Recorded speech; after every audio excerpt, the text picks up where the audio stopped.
to bring in CNN's Richard Quest, who was actually, coincidentally, has been shooting a story on the airline and has spent time with the airline's CEO. This is obviously, I mean, we don't know exactly what's happened to this plane, but it is, I mean, mysterious that some 2 hours into the plane, we were talking during the break, you were saying that this is the safest time of the flight. Yes, according to what we know so far, and everything that you and I now say must be caveated with its early days, but it was an hour and something into the flight.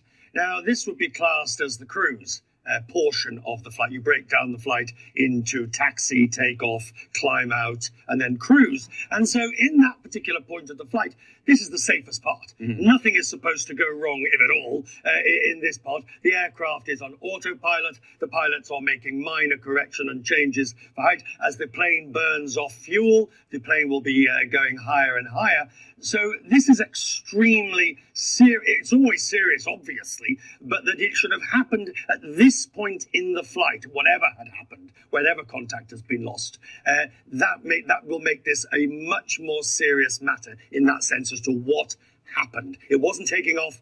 It wasn't landing. And I have not been on Malaysian Airlines for probably 20 years or so. What is, as a company, how is it? I mean, the safety record, is modern fleet. Absolutely. The plane that we're talking about, I believe it's the aircraft, the 777-200. Malaysian Airlines only has 777-200s, not the 300, which is the longer aircraft, physically longer aircraft. They have the older fleet. The average age of the Malaysian Airlines 777 fleet is about 14 years, 14.2 years, not particularly old, not particularly young. This particular aircraft, if it's the one that we believe it is that's been involved in this incident, was delivered in it was 11.8 years old, delivered in the late 1990s. It had two Rolls-Royce Trent engines on it. It was delivered in 2002, thereabouts. So it's not a particularly old aircraft. Malaysia has 15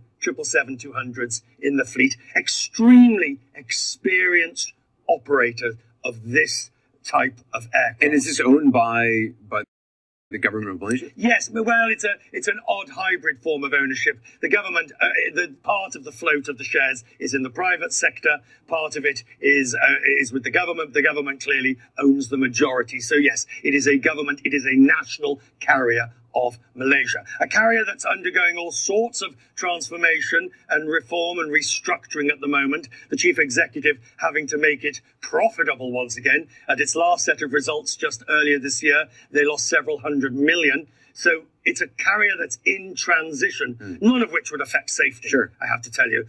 It also, by the way, Malaysia also has 6 A380s in the fleet as well. Well, we've just gotten word that the airline is apparently contacting next of kin for those on board the aircraft. 239 people, 12 of those crew members aboard the aircraft. Again, we do not know what has taken place with this aircraft.